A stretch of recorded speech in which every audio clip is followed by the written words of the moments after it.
Let me tell you something about surrender, something that will disturb every spiritual person watching this. Surrender is not the end of ego. It is the subtlest form of ego, the most dangerous form because you cannot recognize it. When someone is arrogant, ego is obvious, loud, crude, easy to spot. But when someone surrenders, the ego disappears into the background. It becomes invisible, sophisticated. And you think, finally, I am free of ego. But you are not. The ego is still there, just standing upside down. Now, let me explain why surrender is ego. First, ask yourself, who is surrendering? You? But who are you right now? You are the ego, the accumulated identity, the collected I. So when the ego says, I surrender, what is happening? The ego is surrendering itself to itself. Do you see the absurdity? It's like darkness trying to remove darkness. It cannot be done. Darkness cannot fight darkness. Only light can remove darkness. And the light is not surrender. The light is seeing, understanding, awareness. But religions don't teach this. They say, surrender your ego. Give it to God. Let go. And you try. You make effort. You practice surrender. But who is making the effort? The ego. Who is practicing? The ego. Who is achieving surrender? The ego. So what have you accomplished? You have simply given the ego a new identity. Before it was I am great. Now it is I am surrendered. Before it was arrogance. Now it is humility. But both are ego, just wearing different masks. Let me tell you why ego loves surrender. Because surrender gives you relief. You have been trying so hard to be someone, to prove yourself, to maintain your image, to achieve something. It is exhausting. And then someone comes and says, just surrender, let go, stop trying. And you feel relief. Finally, I can rest. Finally, the burden is gone. But what has really happened? You have simply transferred the burden. Before, you were trying to build yourself up. Now, you are trying to tear yourself down. Before, you were trying to be someone great. Now, you are trying to be no one. But the trying continues. The effort continues. The ego continues, just in a different direction. And here is the clever part. When you surrender, you gain something: recognition, respect, spiritual status.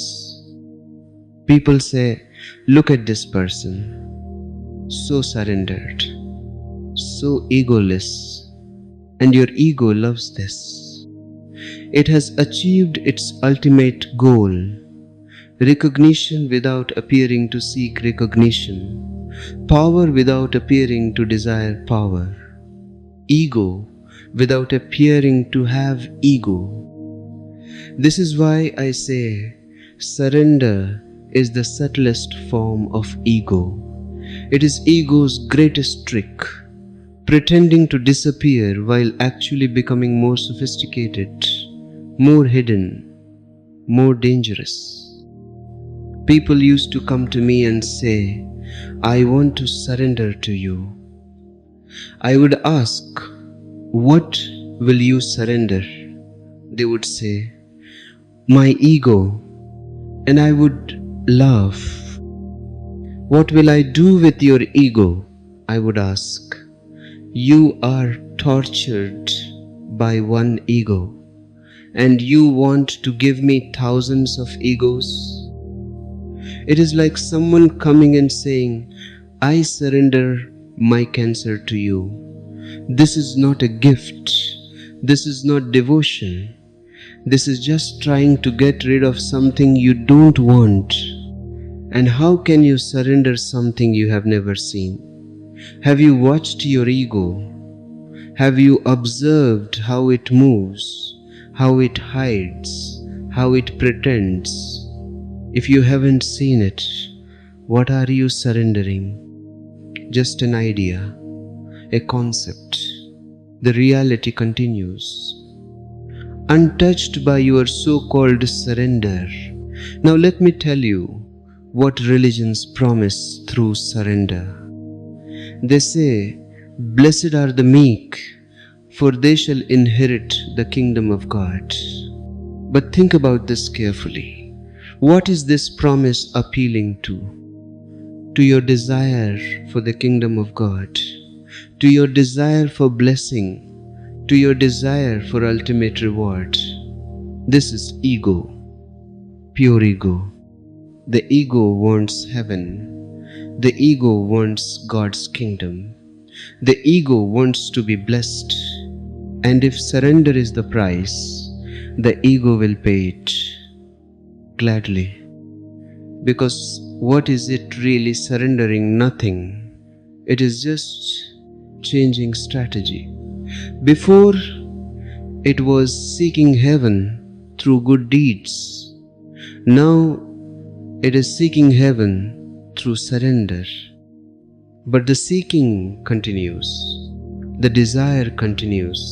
The ego continues. Just using a different method. This is the trap. And billions of people are caught in it, surrendering their whole lives, thinking they are becoming spiritual, thinking they are dissolving ego, but actually feeding it, making it more subtle, more invisible, more dangerous.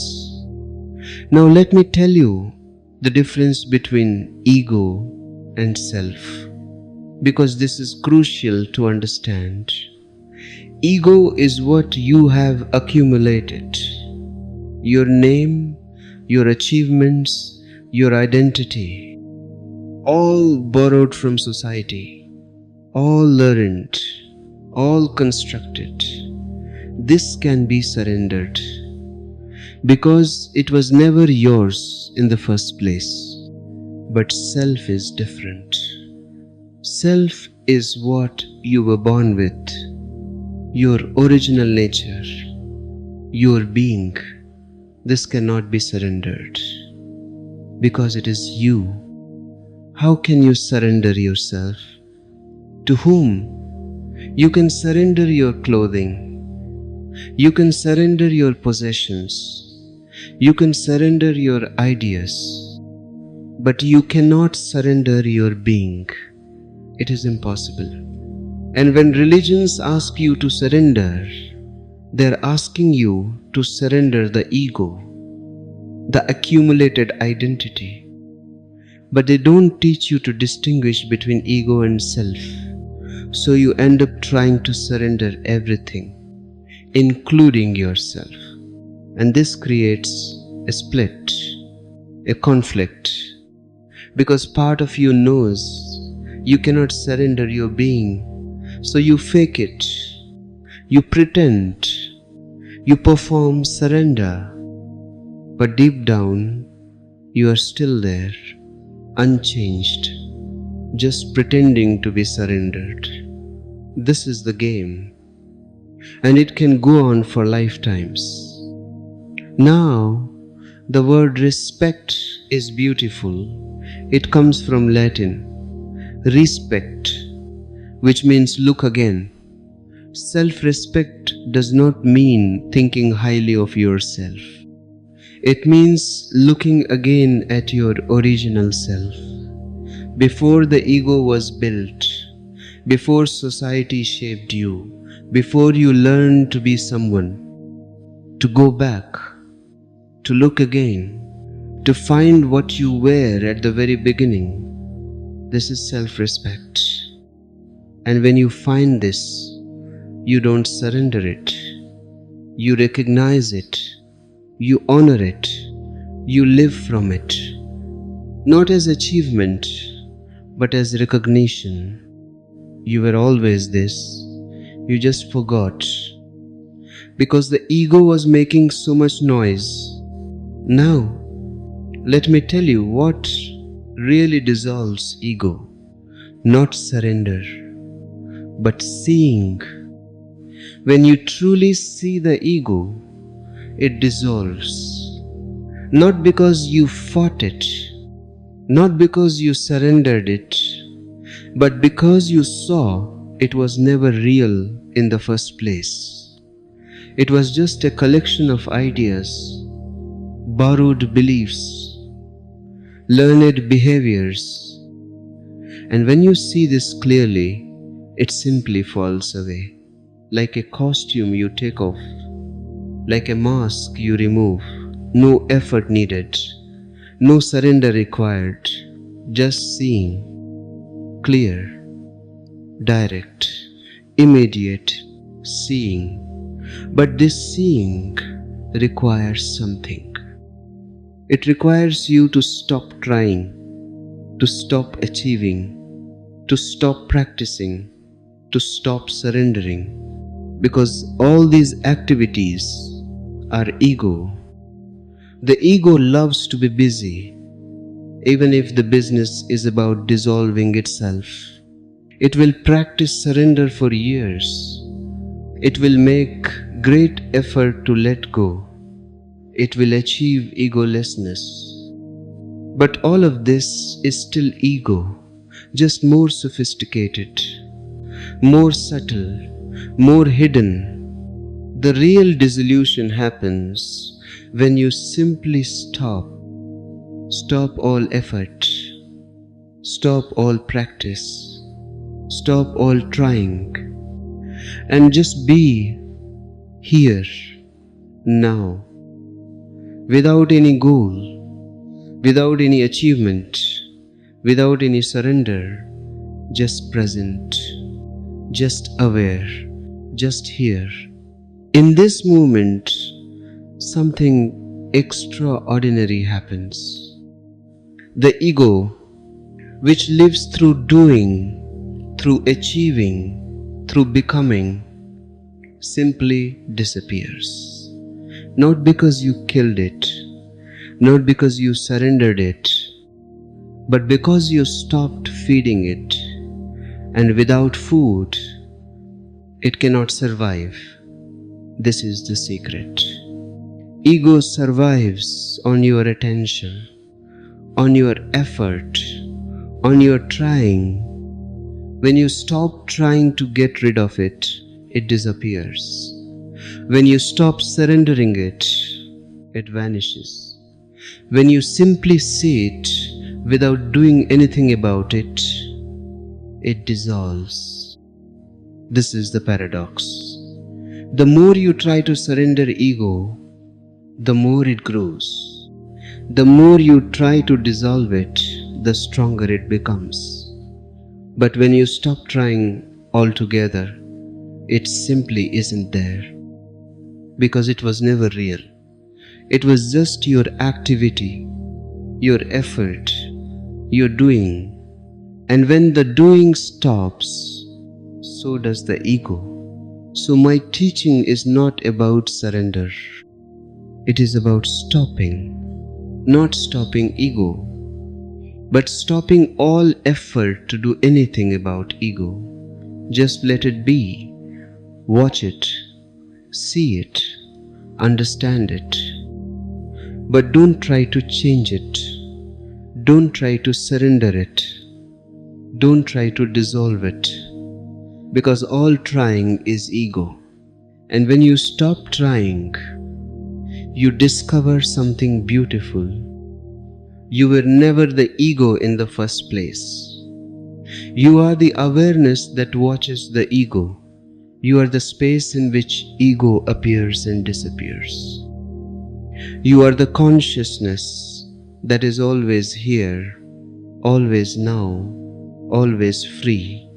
This was never touched by ego, never bound by ego, never needed to surrender ego, because it was always beyond ego.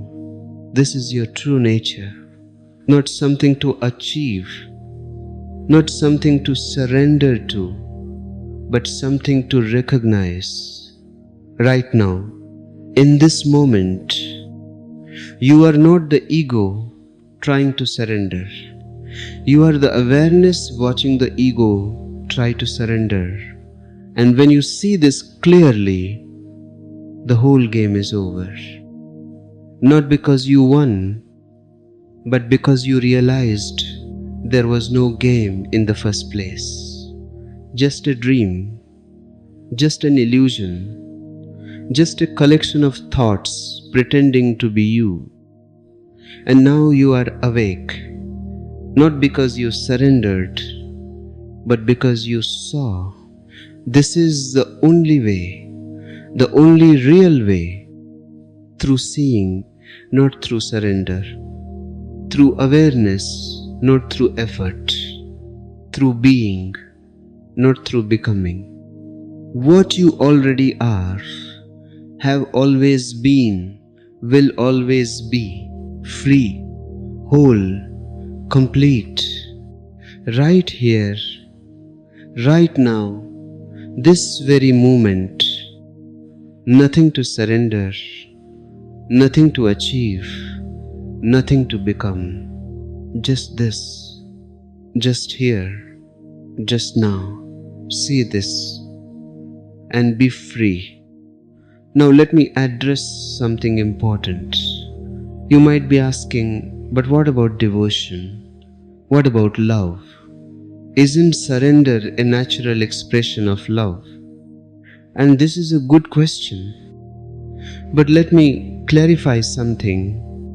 True love does not surrender. True love merges. Surrender implies two: the one who surrenders and the one who receives the surrender. But love knows no two. In love, boundaries dissolve, not through surrender, but through understanding, through recognition. When you truly love, you don't surrender to the other. You recognize yourself in the other. The separation was always false. And when you see this, surrender becomes meaningless, because there is no one to surrender and no one to surrender to. There is just one reality, one consciousness, one being. This is love, not surrender. Surrender keeps the duality alive. Surrender maintains the distance. I am here, surrendering to you there. But love destroys all distance. Love says, there is no here and there. There is only this. So when religions teach surrender to God, they are keeping God separate from you. They are maintaining the distance. The guru who asks for surrender is keeping himself separate from you. He is maintaining the hierarchy. But a true master does not ask for surrender. He asks for understanding. He asks for seeing. He asks you to recognize what you already are, not to surrender what you think you are. Big difference. Surrender is a transaction. I give you my ego, you give me enlightenment. But understanding is a recognition. There was never anything to give or receive. There was only ever this awareness, this presence, this being. And when you see this transformation happens, not through surrender, but through understanding. Let me give you an example from everyday life. Watch people who have surrendered to a guru, to a religion, to a belief system. What do you see? On the surface, they appear peaceful, calm, egoless. But look deeper.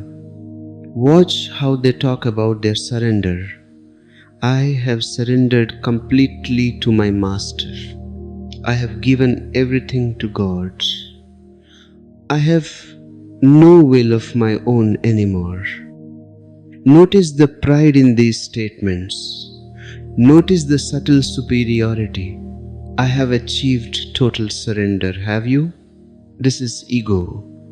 Still there, still comparing, still seeking recognition. Just using different language. And watch what happens if you question their surrender. If you say, but are you really surrendered? Immediately, defensiveness arises, anger arises. The ego jumps to protect its achievement. How dare you question my surrender? This is the proof. Real egolessness has nothing to defend, nothing to prove, nothing to protect. But this surrendered ego is very defensive, because surrender is its greatest achievement, its most precious identity. And it will defend this identity fiercely. Now, let me tell you about another trap. Some people think, okay, I understand surrender is ego, so I will not surrender. I will just be myself. But this too can become ego. I am not a follower. I am an individual. I don't surrender to anyone. I am free. This is just ego in another form, rebelling against surrender, but still ego. The real freedom is beyond both, beyond surrendering and beyond not surrendering, beyond following and beyond rebelling. It is simply being, without any position, without any identity, without any claim, just here, just now. No story about surrendering, no story about not surrendering, just presence, simple, direct, immediate. This cannot be practiced, this cannot be achieved, this can only be recognized.